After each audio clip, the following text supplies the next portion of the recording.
best football player of all time and get ready for a team. But no, it is what it is.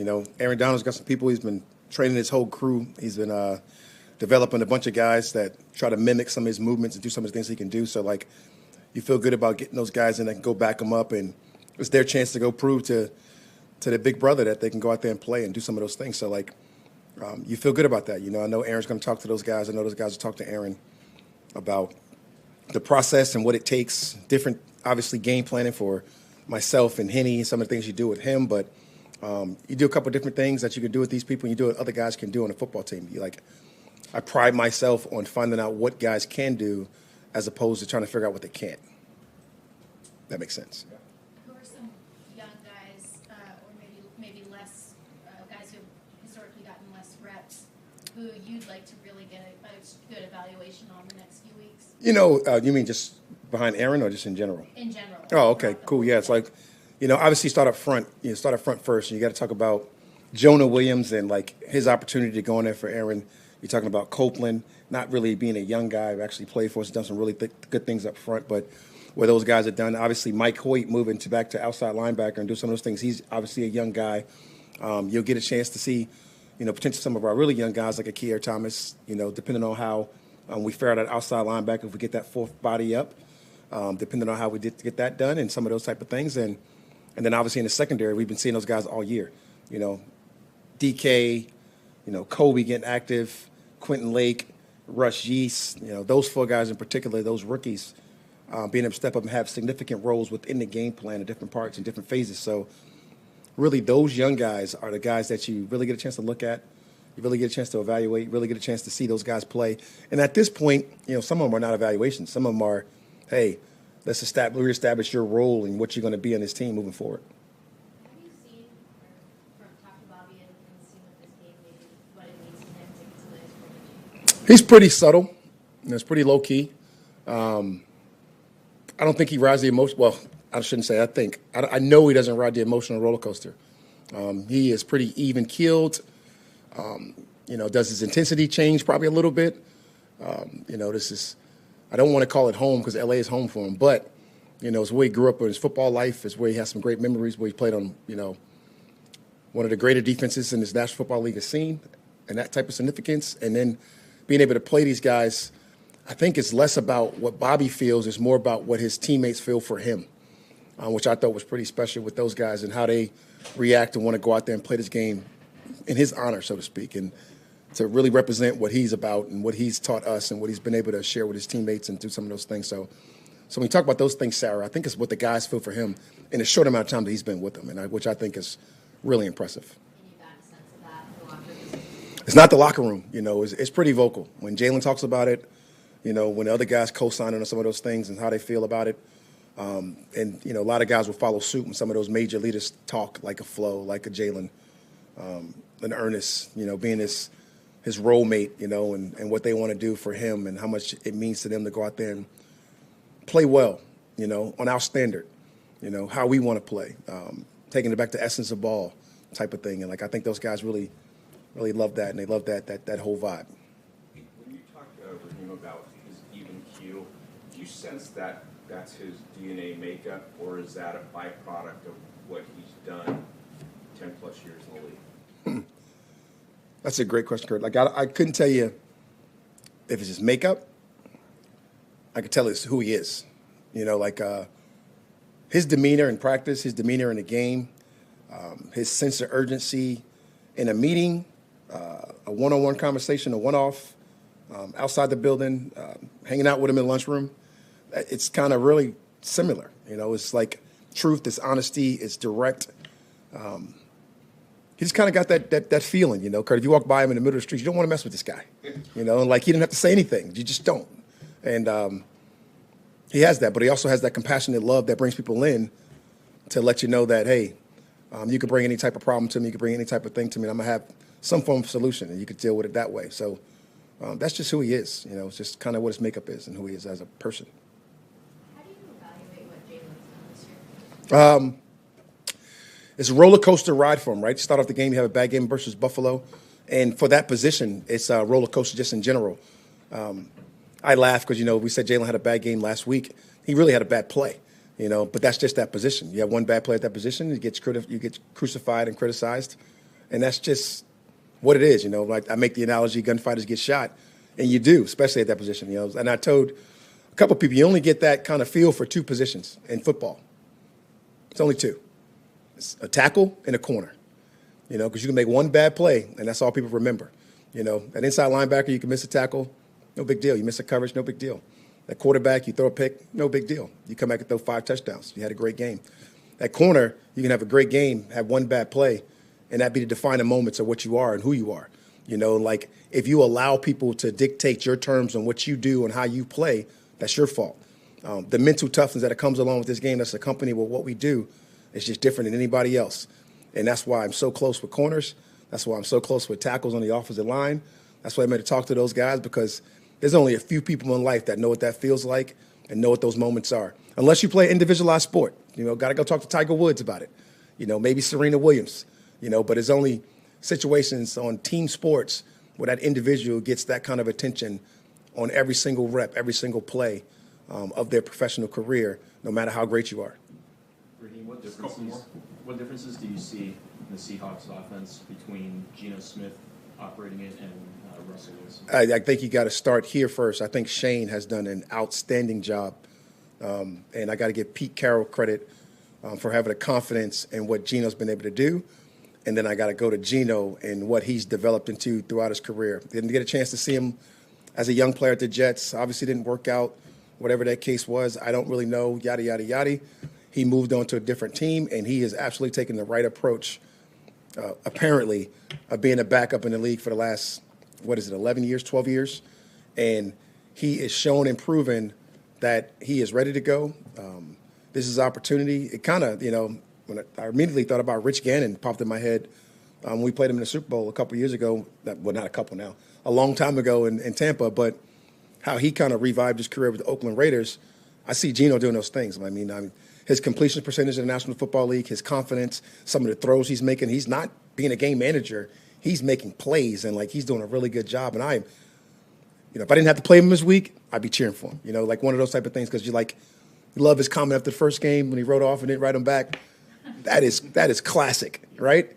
And that is the mentality I was just talking about with Sarah. That you got to have at corner that he applied to playing quarterback, and it's awesome, and it's good to see. Now, I don't want to see it this week, I hope he plays terrible, but I got to give him absolute credit to the organization with Snyder, the organization with Pete Carroll, the belief that those guys had into it, because they were real calm when it was real rocky in the offseason for those guys and what they talked about, and us having people in building, and we all thought, you guys are crazy, let's be honest. And he's done a great job of going out there and doing a really well job and swell job for those guys, putting them in the position we want to be in. Let's just be honest with that too. And I can't say enough positive things about what he's done. And as far as the offense, he's executing it at a high level, and it looks great. And that credit goes to Shane as well. Last two. Jalen's been really clear that he's his toughest critic. Yes. Have you seen him be harder on himself more this year than maybe in previous years? No, you can't say what years with him. He's play to play, day to day, practice to practice. He rides the emotional roller coaster a little bit. He's gotten better throughout his career since I've been with him. I'm trying to show him how not to ride that roller coaster. You can't get too high, you can't get too low. You got to stay even keel, because every play is his own entity, is his own exception, is his own day, his own different thing, his own different reel, and you got to play that way. But you're talking about one of the most confident people I've been around, and he plays with extreme confidence, and that position entitles that. The confidence thing from a receiver is just as high as it is being a corner. Those are the comparisons you make with those positions. So coaching receivers, that was a confident position, and when those guys were confident, they talked about getting the ball. That's what they did. They blocked harder, they played harder, they ran faster. I had Coach Muhammad Sanu, who is clearly a 4.7, and you can tell him, but he ran 4.4 when he had the ball in his hand. And that's the kind of thing confidence does for that position. And with Jalen, if he makes a play, particularly early, the confidence jumps out the roof, and it becomes a really good game, a memorable game.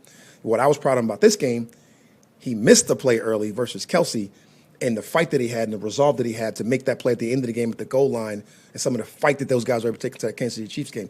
You can get caught up in results with some of these guys, and some of it's the process, and I love his process.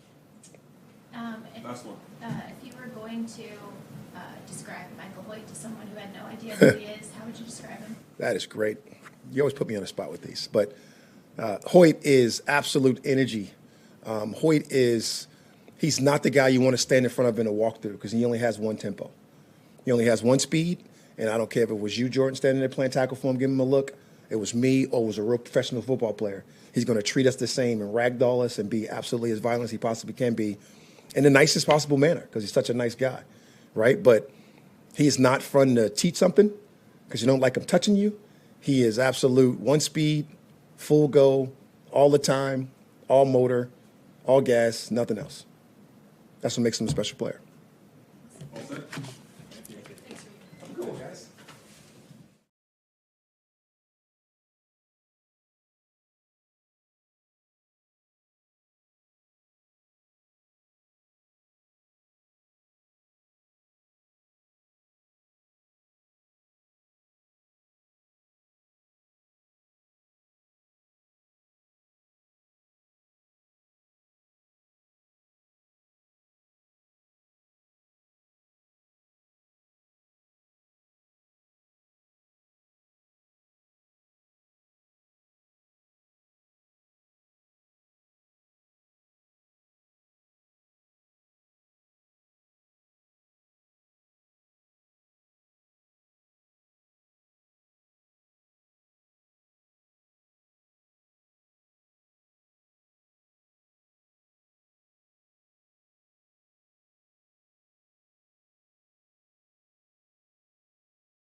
How do you think Bryce did? Yeah, I think for some of the things he could control himself, I mean, did some really nice things in terms of if you really look at that first drive, we had that off-schedule play on our sideline where, he makes a great throw to Van, and we end up, not being able to get, both feet down in that situation that really would have put us in plus territory to continue to move. I think we would have been at least in field goal range with that completion. And so that kind of starts you off on a little bit of a tough foot because he put us in a position to be successful. It didn't work out. But he also, in fourth down, got to have his situations. When he hits 2-2 versus zero blitz, where he spins out of it and did some really nice things to give us an opportunity for that drive to continue to move down the field. And then in the fourth down, got to have it in the red area. He hits Van for the touchdown to really cut it to 20-10 at that point. And I think for all of us, I think he would say that he would like some plays back. And we would like some as well. We have to help him in those situations as much as possible. But I think he would also stand up here and say that, he has to do his part in some instances, just like we do. We're all in this thing together. And that's a really difficult situation, right, for a first-time starter to ever be in. And he can learn from this. How do you balance, with John being healthy? Yeah. It looked like yesterday both of them were sort of rotating Mm-hmm. through. Yeah. So how do you balance a more veteran guy who, with Bryce and sure. wanting to develop and build off of the positive with Bryce? It's kind of like I've stood up here before and said, trying to maximize what they both do well and put those guys in those positions, whether it be, rotating them, whether who's going to start, who's going to play. We're still working through those kinks right now, but I do think that John's had a lot of experience, a good amount of experience. He's won football games, played against Arizona, would love, probably similar to Bryce in some ways against the Arizona, in the Arizona game. Like some plays back, he'd like to have some plays back. When we need to do a little bit better, we have to do a little bit more around these guys. When you're not playing with your starting quarterback, regardless of experience, we need to have guys step up and play really well around them, and we have to do, as best as we can as coaches to put them in the best position possible to be successful. Can you expand on that when you're missing not just your quarterback, you're missing receiver one, Yeah. receiver two? What's the challenge, the greatest challenge there? The greatest challenge is true knowns, entities that are in there, that are household names that are consistent, are going to be able to play and compete at a high level, snap in and snap out. We have confidence and trust in the guys that are playing right now, specifically the skill positions and the offensive line around the quarterback, but it just needs to be more consistent, right? And it's hard to get consistency when you don't have experience. So that's something we're working through right now, trying to get these guys as many reps, live, game reps as possible within the work week of practice. And then, when the whistle blows on Sunday, you guys got to go play. And can't look back and say, well, what could I have done better? You just got to go play. You're going to make mistakes. Everybody's going to make mistakes. It's not a perfect game for a reason, but we have to play better around him, and we have to continue to coach better on the quarterbacks as well. Is there a specific area maybe that you see Bryce improving or coaching him here in the preseason to what he did in the game last week? I think he played the position. Obviously, we saw him run around in the preseason a little bit using his legs. I thought he did a really nice job the other day of extending plays and throwing accurately on the move. Something that we didn't see when he broke contain in the preseason. He was more so taking off and creating, and he had some unbelievable plays where he ended up missing, making a bunch of guys miss and doing some different things that way. I thought when he broke contain and got out of the pocket, he kept us on schedule. He was, gave us a chance to compete down the field, which is a threat, against the defense. So I thought that was a big step for him. Some of those throws that he made on the move are really impressive, and it gave us a chance to continue to move the chains and hopefully put us in better situations. But I would say that would be an improvement or something that we didn't maybe quite see as much in the preseason as we did this past week. Liam, with the last couple of weeks, not big sample size, but he's making plays. Yeah. Big drive last week. What do you see from him the last couple of weeks? He's been really engaged. Tutu's a guy that has been able to play a little bit of Z, a little bit of X. We can, personnel him in some different packages, and he's handled this role really well. And he stepped up last week and made some plays the last few weeks, as you mentioned. So, as we continue to become more and more limited in numbers at the receiver position, that's just more opportunity, though. It's more opportunity. He had been earlier on in the year. It was more of a, hey, specific to your role. Well, now we're just kind of letting these guys go play.